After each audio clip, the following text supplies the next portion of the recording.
Joko Widodo kembali digugat terkait ijazahnya. Gugatan diajukan oleh Sigit Pratomo, alumni Fakultas Hukum Universitas Gadjah Mada. Sidang perdana digelar di Pengadilan Negeri Surakarta pada Selasa 5 Mei 2026.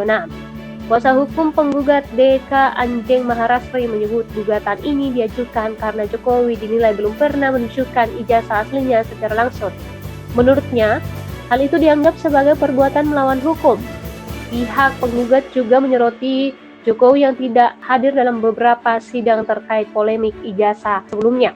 Gugatan ini bertujuan agar ijazah bisa ditunjukkan secara terbuka di pengadilan.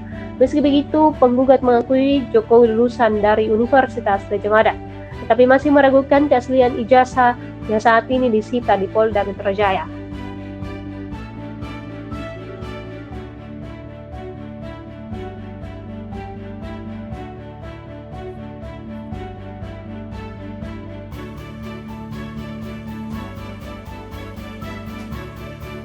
Download Tribun X sekarang, menghadirkan lokal menjadi Indonesia.